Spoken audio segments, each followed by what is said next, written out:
Blessings in the name of the Lord Jesus. Welcome to Paraclete TV, making disciples to the power of the Holy Spirit. Is it true that there are angels assigned for every person? Totoo nga po ba na mayroong angels na naka-assign sa lahat ng tao? Have you experienced visited by angels? Naranasan nyo na ba na makakita o kayo ay bisitahin ng isang anghel? Have you experienced the glory of God? Naranasan nyo na ba na ang presensya ng Panginoon sa inyong mga buhay? Bago nating talakayin ang mga importanteng bagay na ito na katotohanan, I am inviting all of you to please subscribe Paraclete TV. Ang ating text ay matatagpuan natin sa Joshua 5:13-15, and I just want to read this for you. Now when Joshua was near Jericho, he looked up and saw a man standing in front of him with a drawn sword in his hand. Joshua went up to him and asked, "Are you for us or for our enemies?" Verse 14, "Neither," he replied, "but as commander of the army of the Lord, I have now come." Then Joshua fell face down to the ground in reverence and asked him, "What message does my Lord have for his servant?" And the commander of the Lord's army replied, "Take off your sandals, for the place where you are standing is holy." And Joshua did so. Let me title our lesson today as "On Earth as It Is in Heaven." Sa lupa, katulad ng nasa langit. Mangyari sa lupa, mangyari sa atin, katulad ang mga nangyayari doon sa langit. Every man experiences difficulties in life. Lahat tayo ay nakakaranas ng iba't ibang mga problema, iba't ibang mga challenges, lalo na ngayon na tayo ay nasa quarantine. Depende sa degree o sa antas kung gaano ito kahirap. Tingnan natin mula sa banal na kasulatan ang mga tao na nakaranas ng iba't ibang hirap, matitinding kahirapan. Ito'y makikita natin na si David ay mayroon siyang Goliath at na mula sa kasaysayan sa Lumang Tipan, makita natin na bagamat malaki si Goliath, siya po ay nagabi ni David. Si Elijah versus Jezebel.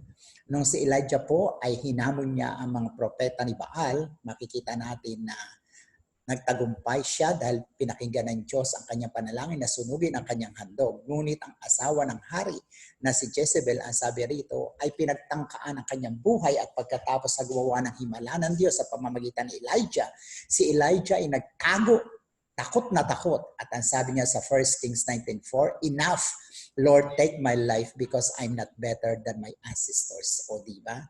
Ang ginawa po ni Propeta Elijah, matagumpay, nakausap niya ang Diyos. Ngunit nung dumating po ang matinding pagsubok galing po kay Jezebel na siya ay papapatay nito, katulad ng pagpatay niya sa mga propeta ni Baal, ay lubha siya natakot at ang sabi niya, "Tama na po Lord, kunin niyo na po ang aking buhay." Nakaka-identify po ba kayo na naranasan niyo rin po ba na sinabi niyo sa Lord, "Tama na, hindi ko na ito kaya, kunin niyo na ang aking buhay"? Or marami sa atin na nagko-complain sa Diyos sa mga kahirapan na kanya nararanasan. At gayon din makikita natin dito sa ating binagbabasang pag-aaral kung si David ay mayroon siyang Goliath at si Elijah ay mayroong Jezebel, ang pinag-aaralan naman natin ay si Joshua, mayroon po siyang Wall of Jericho. Tingnan po natin kung ano po itong Wall of Jericho. Ito po ay makikita natin sa ating pinag-aaralan na ang wall ng ancient Jericho. Jericho was the first city of Israel conquered in Canaan, the promised land. After the Israelites marched around the city for 7 days, its walls fell as the priests blow horns and the Israelites shouted at Joshua's command. So makikita natin na ito ang litrato ng ancient Jericho at mapapansin natin mula sa kasaysayan, ano ba itong city of Jericho na ito? Ang sabi po ng kasaysayan, ang city na ito ay katulad na isang tower like a titan. Alam naman natin na pag sinabing tower at a titan, very strong at very tough ang mga haligi o fence nito. At gayon din, there are successive walls encircled the stone houses. So yung mga bahay na yari sa stones, naka-circle pa rito ang dalawang walls na makakapal. Ang walls nito ay may sukat na 7 feet by 16 feet. So 7 feet yung kapal niya, yung width at yung taas niya ay 16 feet. At maliban doon sa outer wall, mayroon siya tinatawag na inner wall at ito yung tinatawag nila second wall na 8 feet tall ang taas niya. At ito ay tinuturing ng panahon yun, noong ancient days na isa sa mga citadel o ibig sabihin mataas, the seat of economy, the seat of civilization during that time at kinikilala siya ng mga nakapaligid na mga bayan o mga paligid na syudad diyan sa lugar ng Canaan or Israel. At napapaligiran din ito ng makapal na kagubatan or thick forest. Kaya nga bago ka makarating dito ay makikita ka na ng mga armies of Jericho. At gayon din ay mayroon itong mga steep hills na tunay na bago ka makarating sa plain na ito ay matindi ang iyong pagdadaanan ng mga hirap. Lalo na kapag ikaw ay naglalakad o nakakabayo, hindi mo madaling mararating ang lugar na ito. Ito po ang Jericho na siyang challenge ni Joshua para madala niyang tuluyan at manirahan na sila sa lugar ng pangako na ito ang Kanaan. Ikaw po, ano po ang iyong Jericho? Mayroon ka po bang Jericho na nasa iyong buhay? At ang Jericho na ito ay pwedeng anumang mga bagay na ating kinakaharap sa kapanahonang ito, lalo na ngayon na tayo nasa quarantine, na nagbibigay sa atin ng pahirap. Hindi tayo makatulog, hindi tayo makakain, itinutulog natin, ikinakain natin ang Jericho ito. Pwedeng ito po ay economic Jericho o ibig sabihin wala tayong trabaho, nawalan tayo ng trabaho dahil sa quarantine, o kung meron man tayong pangangailangan, hindi po natin mabili dahil wala po tayong pera at tunay na o kaya ay mayroon tayong malaking utang dahil ngayon po ay nasa quarantine, hindi po natin nababayaran ang utang na ito. Pwede rin po ito swimbolo sa mga social Jericho o ibig sabihin mga challenges natin na pang social. May problema tayo sa ating anak o kung kayo po ay may asawa, problema niyo naman ang iyong asawa o kaya ay dahil nasa ka-quarantine ka, kabataan ka, hindi mo makausap ang iyong mapuntahan ang iyong mga kaibigan o iyong mga kaklase at hindi ka makalabas dahil nga bawal lumabas ang mas mababa ang edad sa 21 years old. O pwede din naman ito ay psychological, kaya nga ngayon sa panahon natin ay mataas ang rate ng depression dahil nga sa quarantine ay yan ay mula sa iba't ibang researches na mataas ang degree or level ng depression sa mga tao dahil nga sila ay nasa loob lang ng bahay. Maaaring mayroon kasi mga domestic violence o mayroon din naman kasi na walang internet sa bahay o wifi kaya wala silang means of communication to see what is happening in the outside world at maaaring walang electricity sa kanilang mga lugar kaya napakataas. At higit sa lahat ang pinakamataas na problema tinuturing natin ay yung spiritual Jericho o dahil hindi tayo makapagsimba, hindi tayo nakapag-establish ng sarili nating altar o sarili nating simbahan sa loob ng bahay kaya we are experiencing spiritual drought dahil hindi tayo nagbabasa ng banal na kasulatan o hindi tayo nakakapanalangin dahil nga sa mga pangyayaring ito. Ano man ang ating mga Jericho, ito ay pwede po nating malampasan katulad po ng ginawa ni Joshua nung siya po ay maharap niya ang Jericho na napakataas, napakatayog, napakatibay. Ngunit makikita natin na sa pag-aaral na ito kung ano ang kanyang ginawa. At dito po ay itinuturo po sa atin ating pag-aaral nang makaharap po ni Joshua ang mga at ang walls of Jericho ay narito ang 3 susi na hawak niya at doon sa kabila ng Jericho, napakatayo, napakataas, napakamapangyarihang walls of Jericho ay na-experience niya ang pagbisita ng langit. At alam ko mula sa ating pag-aaral ay matatagpuan din natin ang langit o ang glory ng Panginoon kapag nakita natin ang 3 kiss na to o kaya ay 3 turns na pwede natin gawin para tayo ay makaranas ng mahimalang pagkilos ng Diyos at maranasan muli natin ang Diyos sa ating mga buhay. Ang una pong susi na tinatalakay po dito ay yung susi na face Jericho. Mula po sa Joshua 5, Verse 13, letter A, now when Joshua was near looking at Jericho. Nung malapit na si Joshua, tinignan niya po yung Jericho at napansin talaga niya kung gaano ito kalaki, kung gaano ito katatag, at kung gaano ito katayog, at kung gaano napakahirap na matalo ang Jericho, ang city of Jericho na ito. At katulad ni ni Joshua, ang ginawa po niya, like Joshua, you must see it and face it. Kinakailangan na kung paano tinignan ni Joshua at napag-alaman niya kung gaano kalaki ang kapangyarihan at kung gaano karami yung mga armies ng Jericho, ay kinakailangan din natin malaman at maanalisa kung bakit o ano ang ating dinadaanan ng mga Jericho sa ating mga buhay. Ano ba ang root cause or root causes ng ating mga Jericho, ng mga problema na kinakaharap natin sa ating mga buhay. At kapag nalaman na natin kung ano ito, we identify and easily define it, kinakailangan harapin natin ang ating Jericho. Katulad po ni Joshua, hinarap niya po ang kanyang Jericho. Hanggang sa pagharap niya, ay makikita natin na matatagpuan natin ang katugunan ng Panginoon. At kapag ang Diyos ay tumugon, ang sabi natin pinag-aaralan, when heaven visits, it's not in a box. Kapag ang Diyos ay tumugon sa tao, dahil ang tao ay iba-iba, iba't ibang kanilang pinanggalingan, iba't iba ang kanilang mga nararanasan, ang Diyos ay tumutugon sa kanila sa iba't iba ring kaparaanan at hindi natin maibabox ang Lord sa kanyang katugunan sa mga tao na humaharap sa kanila mga Jericho. At may mga examples po tayo dito na matatagpuan katulad po nung panahon ni Abraham at ni Sarah, nung sa kanila pong katandaan ay biglang minakita si Abraham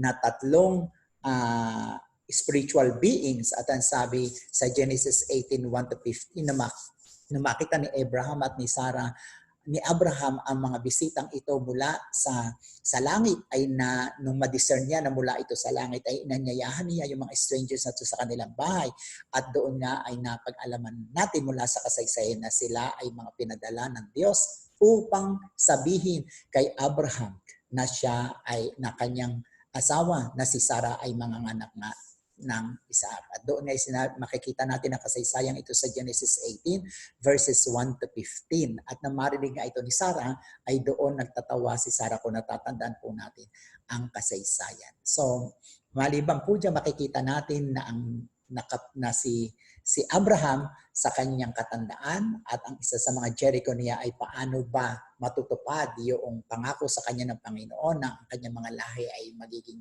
parang mabituin sa langit. Hindi niya po alam kung paano mangyayari ito at ang Diyos ay tumugon. Nagpadala siya ng mga spiritual beings, mga anghel, upang siya ay magkaroon ng kapayapaan sa kanyang buhay. Ang Diyos sa iba't ibang kaparaanan, isa sa mga paraan niya, nagpapadala siya ng mga anghel para tumulong sa atin upang ang Jericho na ito ay ating mapagtagumpayan at ang pagbisita ng Diyos ay makaranas tayo ng kapayapaan sa ating mga puso. Sino pa? Ito po makikita natin si Moses nang siya po ay umalis mula sa Ehipto, tinanggihan niya ang karangyaan ng Ehipto, narito po siya sa ilang. Ang Diyos ay nakipag-usap sa kanya. Ang sabi ng Exodus 3 verses 1-10 ay mula doon sa blazing bush o sa isang puno na nagliliyab ay nangusap ang Diyos sa kanya na siya ay gagamitin ng Diyos upang palayain ng mga Israelita mula sa pagkaalipin ng Ehipto. At makikita natin na yung problema ni Moses, yung matindi niyang pagnanais na makatulong sa kanyang mga kapwa Hudyo, na makatulong siya na mapalaya ito, tinugon siya ng Panginoon sa pamamagitan ng puno. No? Yung puno na nag-aapoy ay tumugon sa kanya ng Panginoon. Very extraordinary na ang pagtugon ng Diyos ay sa pamamagitan ng isang puno.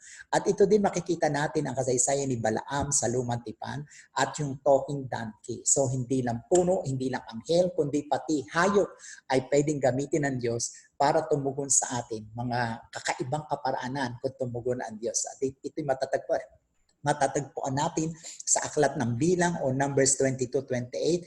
And Jehovah opened the mouth of the ass. Binuksan ng Diyos ang bibig ng donkey and she said unto Balaam, what have I done unto thee that thou hast smitten me these 3 times? So dahil nga gusto nang umalis ni Balaam upang sundin niya yung sinabi ng Diyos at upang pagbigyan niya si Balak na mag-prophesy para ay hindi po umaalis yung kanyang sasakyan donkey dahil nga yung donkey niya may nakikitang anghel ngunit hindi niya ito nakikita. Madalas po ganyan sa buhay natin, yung ibang mga tao na nananampalataya sa Diyos, na nagsasalita, na nakakarinig sila sa Diyos, nakakakita sila ng mga spiritual na mga bagay, at nakikita nila yung mga spiritual meaning ng mga bagay na panlupa. Madalas may marami mga tao na hindi naniniwala sa atin dahil nga hindi nila nakikita yung nakikita ng mga anak ng Diyos. And I just want to thank God. I just want to praise God dahil itong Paraclet TV ay ginagamit ng Diyos. And I really do believe that whatever I say, whatever I share to you as you are viewing this video are really all coming from God through the Holy Spirit as I bless you while you are listening in this message. At dito nga makikita natin na ang Diyos ay ay tumugon kay Balaam sa pamamagitan ng isang anghel at sa pamamagitan din na nagsasalitang hayop. Kakaibang paraan ang pagtugon ng Diyos sa lugar na ito. At dito rin makikita din natin maging ang Panginoon Jesucristo na siya ay nag-resurrect nung nabuhay na mag-uli ang Panginoon Jesucristo at nang dumating ang mga alagad, unang-unas na yung mga babae kasama si Mary Magdalene, makikita natin na ang Diyos ay tumugon sa kanilang kalungkutan, sa kanilang dahil namimiss nila ang Panginoon Jesucristo, kaya nga narito ang tugon ng Diyos, pinadala niya ang isang anghel, blazing angel, at doon niya ay tinugon sila. Maraming mga surprises na ibinibigay sa atin ang Diyos. At kapag ang Diyos ay tumugon, tiyak ito ay kakaibang pagtugon. Amen? Amen. At alam ko na tayo bilang mga nananampalataya sa Diyos ay mayroon tayong mga personal na mga karanasan. Ako po'y maraming karanasan patungkol dito. Ngunit hindi ko na po isa-isahin dahil baka po humaba ang ating pong sharean. Dahil sapat na alam ko ang mga examples na ibigay ko sa inyo na ang Diyos ay tumutugon sa iba't ibang kaparaanan. Pwede siyang gumamit ng anghel, pwede siyang gumamit ng mga spiritual beings, pwede siyang gumamit ng hayop, pwede siyang gumamit ng mga plants or iba't ibang bagay para lang tugunin tayo ng Panginoon sa ating mga Jericho at patuloy na tayo ay magtiwala sa ating Panginoon. Dito po sa ating text, makikita natin ang naging pangyayari sa buhay po ni Joshua 5:13. Now when Joshua was near Jericho, he looked up and saw a man standing in front of him with a drawn sword in his hand. So noong tingnan ni Joshua yung Jericho, at nakita niya po na may isang tao sa kanyang harapan na nakatayo. At yung person na ito na nakatayo sa kanyang harapan ay ano po ba ito? Ang sabi dito, he was not an apparition. No? Hindi po ito isang apparition na parang ang araw ay gumagalaw at nakikita tayo na sinag. Hindi po. Dahil nakitang-kita po ni Josue na mayroon itong katawan, mayroon itong muscles, mayroon po itong buto, no? Kitang-kita niya po yung feature, kaya hindi po ito isang aparasyon. At alam na alam din po ni Joshua na hindi po ito isang mortal na tao dahil po napakalaki at may sword na malaki na nakitang-kita niya. At of course, masasabi niya po na hindi naman din ito isang anghel. Now, bakit po nasabi ni Joshua na hindi po anghel yung kanyang kaharap? Bakit ano po ba yung anghel? Dito po ay atin pong talakay ng ilang mga katangian ng anghel.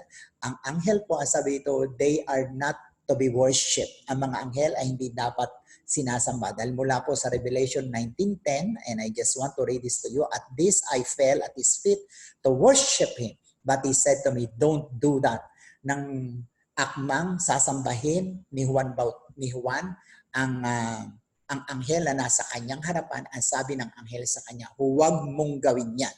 So mula sa bibig mismo ng anghel ay masasabi natin na sila mismo ayaw nila na magpasamba. Pangalawa, ano po ba yung mga anghel? They are strong and mighty. In Revelations 21:3, mga makapangyarihan at malalakas ang mga anghel. And I saw an angel coming down out of heaven, having the key to the abyss and holding in his hand a great chain.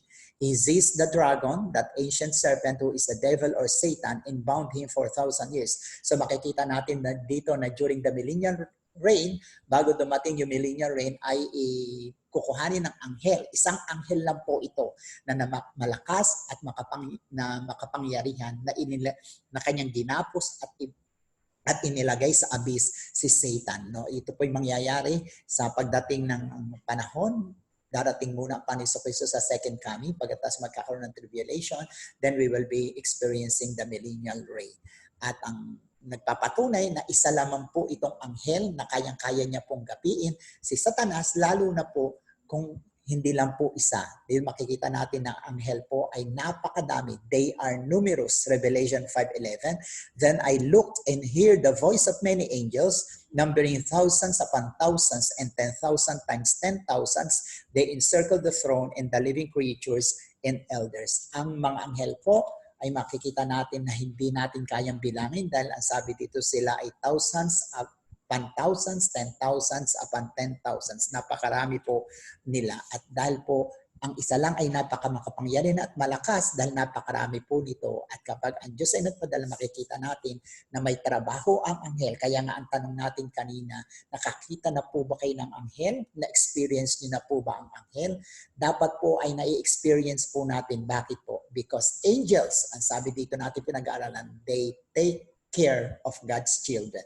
Kung tayo po ay anak talaga ng Diyos, kung tayo po ay kumilala sa Panginoon Jesucristo at ating siya pinanampalatayanan at tayo, ang sabi ni San Juan ay mga anak ng Diyos, mayroon po tayong mga anghel.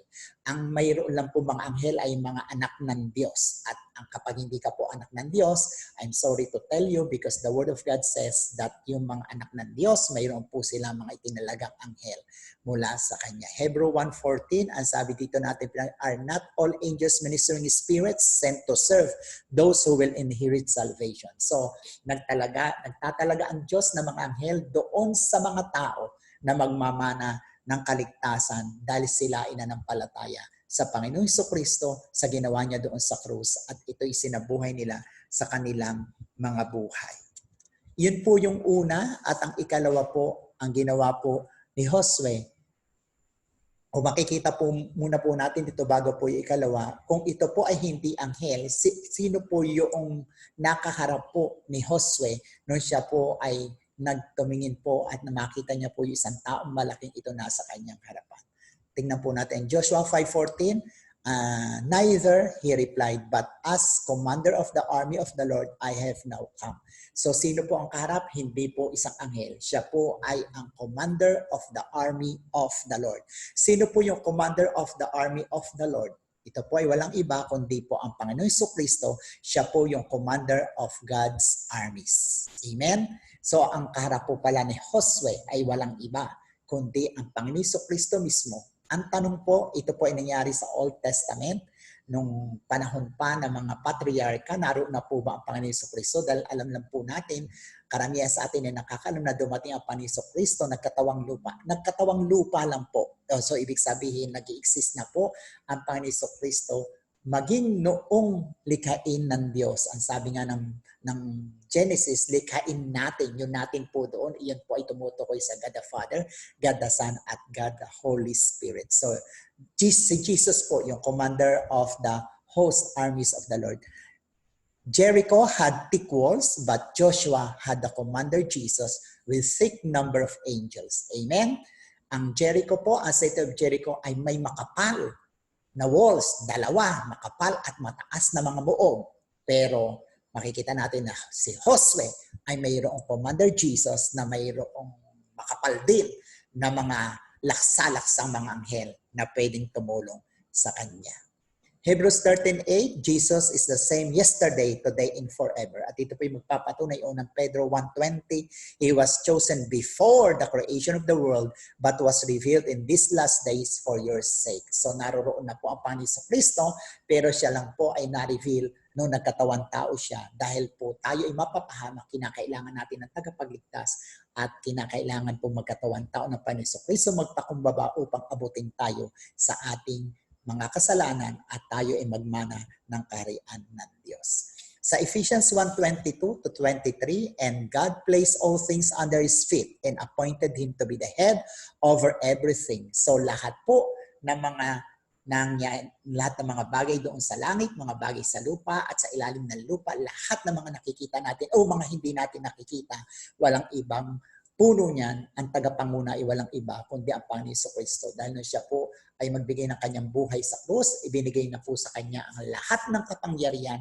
ng Ama. At maging sa atin po bilang mga iglesia, tayo po ay katawan ng Panginoon at tayo nga po ay pinangungunahan ng ating ulo at ito po ay walang iba kundi ang Panginoon Jesucristo. Hebrews 1:3, the Son is the radiance of God's glory and the exact representation of His being, sustaining all things by His powerful word. After He had provided purification for sins, He sat down at the right side of the majesty of heaven. So makikita natin dito na ang Panginoong Jesucristo ang siyang perfectong replika ng Ama na nasa langit. Kaya nga sabi ni Jesus sa aklat ni Juan, ako at ang Ama ay iisa. Dahil kung ano ang katangian ng Ama, yun din ang katangian ng Anak. O maging na banal na Espiritu because they are three in one. At nasaan po ang Panginoon Jesucristo sa kapanahunan natin ngayon? Siya po ay doon, naroon sa langit, nasa trono po niya. Ang trono niya po ay nasa kanan po ng Diyos Ama. He sat down at the right hand of the majesty in heaven. God comes to His people. In Psalms 46:7, at mapapansin po natin na ang Diyos mismo sa panahon ni Josue ay bumaba para aliwin at bigyan ng lakas na loob si Josue, at gayon din ang ginagawa ng Diyos maging sa ating kapanahunan na katulad ng ginawa niya kay Haring David. Psalms 46:7, the Lord Almighty is with us, the God of Jacob is our fortress. Na ang Panginoon, ang Panginoon Jesucristo ay sumasa atin, God is with us, Emmanuel, at siya po ang ating tanggulan. Amen? At dito po sa istorya po ni Josue, nang tanungin po ni Josue ang anghel, ang Panginoon Jesucristo, sabi ng Joshua, art thou for us or for our adversaries? Hindi po ito sinagot ng Panginoong Jesucristo dahil ito po ang sagot niya, and he said, nay, but as Prince of the house of Jehovah, am I now come? No, makikita natin ang pagiging fair ng Panginoon. Siya po ay para sa lahat, nagmamahal po sa lahat. Ngunit siyempre, yung mga nagtiwala sa Kanya, maging si Rahab na isang prostitute na magtiwala po siya, ay naging kakampi niya ang Diyos. At gayon din tayo bilang mga anak ng Diyos, tayo po ay may katiyakan na nakakampi natin ang Diyos dahil nga siya po ay para sa atin. At magtatanggol patuloy sa ating mga pangailangan, lalo na kapag tayo po ay humaharap sa ating mga Jericho. So yun po yung una, we have to face Jericho, at yung ikalawang susi ay we have to look up. At dito po mapapansin natin na tayo, kapag tayo ay dumaranas ng mga Jericho, ano man ito, gaano man ito kabigat, hindi man natin na itutulog ang mga bagay na ito, hindi mawala sa isip natin, katulad ng walls of Jericho na makapal, makapangyarihan, at nagbibigay sa atin ng banta. Makikita natin ang dapat na natin gawin, katulad po ng ginawa ni Josue, ay siya po ay tumingin sa itaas. At ang sabi ng Joshua 5:13, now when Joshua was near Jericho, he looked up and saw a man standing in front of him with a drawn sword in his hand. Kapag tayo ay tumitingin sa itaas, makikita natin ang Diyos at tayo ay makakakita ng solusyon sa ating mga Jericho. Kaya nga, si David mismo nagsabi, Psalms 121 verses 1 and 2, I lift up my eyes to the mountains, where does my help come from? Kapag tayo po nangangailangan ng tulong, saan ito manggagaling? We have to look up. No. Let us open our eyes and let us look into heaven. I lift up my eyes to the mountains, where does my help come from? My help comes from the Lord, the maker of heaven and earth. Lahat ng ating pangailangan, pang-ekonomiya man ito, pang-psychological, maging ito man ay pang-social, o higit sa lahat spiritual, lahat ng mga tulong na kailangan natin, all we have to do is to look up to heaven, at ang Diyos ay magpapadala ng kanyang solusyon sa ating mga problema. Isa pong kasaysayan na makikita natin mula sa bagong tipan ay noong si Pablo po at si Silas ay nangangaral, at nang sila po ay mangaral ng salita ng Diyos, dinakip po sila ng mga Roman soldiers, at sila po ay pagkatapos na sila ay latiguhin o paluin na maraming beses, nagkasugat-sugat sila, inalis ang kanilang damit, at gayon din ay nilagyan po ng tanikala ang kanilang mga paa, at pinabantay sila ng maigi. Ngunit nung nasa loob na sila ng kulungan, ang kanila pong ginawa ay tumingin po sila sa langit. Ang sabi na banal na kasulatan, about midnight, Acts 16:25. About midnight, Paul and Silas were praying and singing hymns to God, and the other prisoners were listening to them. At sila, ang ginawa nila, nasa loob sila ng kulungan ng Jericho, pero doon ay umawit sila, nagpuri sila sa Panginoon, at habang sila, alam naman natin ang nangyari habang sila umaawit, nagpupuri, ay nagkaroon ng matinding earthquake, hindi lang sa langit, kundi pati doon sa loob ng kulungan nila, at nagibanga at napakawala sila sa kanilang pagkakatali. Kaya nga, narito yung isang pinaka-jail guard ay namangha sa nangyari, at ang sabi ng verse 31, they replied, "Believe in the Lord Jesus and you will be saved, you and your household." Makikita natin yung isang bunga ng pagtingin ni Paul at ni Silas doon sa langit nung sila'y umawit at sumamba sa Panginoon. Yung mga nakapaligid sa kanila, lalo na yung jailer na naka-assign sa kanila, ay nakakilala sa Panginoon at nagtanong na kung paano siya magmamana ng kaharian ng langit. Ang sabi nga ni Pablo, "I believe in the Lord Jesus and you will be saved in your household."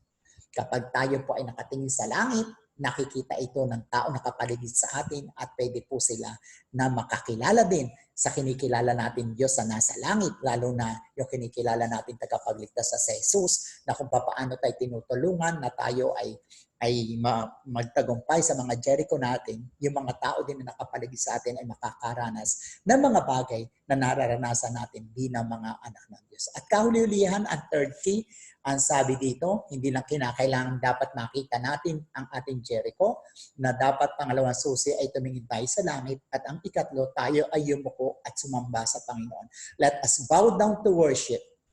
Ang sabi ng Joshua 5:14, then Joshua fell face down to the ground in reverence and asked him, "What message does my Lord have for his servant?" So na makita ni Joshua na ang Panginoon Jesus ang pinadala ng Diyos mismo para siya itulungan upang magapi ang the walls of Jericho o ang mga armies ng Jericho. Siya po, ang ginawa po niya ay nag-bow down siya at doon ay sumamba sa Panginoon. At kapag tayo po ay nagpapakumbaba, katulad ni Josue, kapag tayo nagpapakumbaba, ito ay pagpapakita na sinasabi natin, "Lord, let not my will be done, but yours be done to me." Kapag tayo po ay may mga Jericho sa buhay, tingnan natin yung halimbawa ni Joshua, sabihin natin, "What message does my Lord have for his servant? Not my will, but yours be done upon my life." Ito po ay nangyayari lamang kapag tayo ay nag-i-spend ng time na makanamba sa Panginoon, at kapag tayo sumasamba sa Panginoon, ang Diyos automatic ay nangungusap siya, at yung mensahe niya ang magbibigay ng solusyon sa ating mga Jericho o sa ating mga buhay. Kaya nga dito mapapansin natin na si Josue, siya po ay mayroong armies na 40,000, inaasahan po siya na 200 million na mga Hudyo na kanyang dinala doon sa Kanaan. Ngayon ay nakaharap po sila sa first city of Canaan, which is Jericho, na napakakapal. At makikita din natin dito na bagamat siya ay 5-star general, kung baga sa kapanahunan ngayon, matindi ang kanyang achievement, matindi ang kanyang mga naabot, pero makikita natin na sumamba, yumuko, at nagpuri kay Jesus sa Panginoon bilang kanyang commander-in-chief na siyang tutugon sa kanyang Jericho. Amen, amen, amen. Kaya nga po tayo, ano man ang ating kalagayan sa buhay, ano man ito, dapat natin itong i-offer sa harapan ng Panginoon, at alam natin ano man ang Jericho na ito, tayo ay tutulungan ng Panginoon, at yung mensahe niya ay pagkakalob niya sa atin, mensahe ng solusyon doon sa Jericho na ating kinakaharap. Joshua 5:13-15, the commander of the Lord's army replied, at sumagot po ang Panginoon Kristo, "Take off your sandals, for the place where you're standing is holy." And Joshua did so. At ang sabi sa kanya ni Jesus, yung commander of the armies of God, "Take off your sandals, for the place where you are standing is holy." Ano man ang nasa sa atin na pwede natin ipagmalaki, ialis natin, i-offer natin sa Panginoon, at ito ay pagpapalain ng Panginoon, at higit pa sa ating inaasahan ang kanyang ipagkakaroon. At anong ginawa po ni Joshua? Joshua obeyed the Lord. No, marinig niya na ang mensahe ng commander of the Lord's army ay, "Alisin mo ang iyong sandalyas dahil ang lugar na ito ay banal." Ang ginawa po ni Josue, hindi siya nagdalawang isip, inalis niya po yung kanyang sandals, at siya po ay nagpapakita ng total na pagsunod sa commander of the Lord's army. Ano man ang ating pinangahawakan, ano man ang ating maaari ipagmalaki, ano man ang talento, ano man ang mga skill na meron tayo, lahat po ng ito ay i-offer natin sa Panginoon at tayo ay sumunod sa Commander of the Lord's Army. Yung banal na kasulatan, kung ano po sinasabi dito, para po tayo ay patuloy na tulungan ng Panginoon at ang mga Jericho walls na ito ay totally bumagsak. At katulad ni Josue, nagapi niya po sa pamamagitan lang ng pag-face sa Jericho, pag-look up niya sa Diyos, tumingin siya sa Diyos, at gayon din ay pag-bow down niya to worship the Lord. At ito naman po ang pangako ng Diyos sa mga obedient na katulad ni Josue. Hebrew 13:5b, God has said, I will never leave you, never will I forsake you. Sa kahuli-hulihan, paano po natin magagapi ang mga Jericho sa ating mga buhay, yung mga Jericho walls? Tatlong bagay na dapat natin gawin. Tatlong susi, the three turns to experience God's or help or heaven or the God's glory. Paano? We have to face our Jericho walls. We have to look up to God and we have to bow down and worship the Lord, showing that we are so humble enough and asking God that His will be done upon our lives. And as God will speak to us, we must obey. May these words be planted deeply in your hearts. And I bless you in the mighty name of the Lord Jesus. Go, go, go.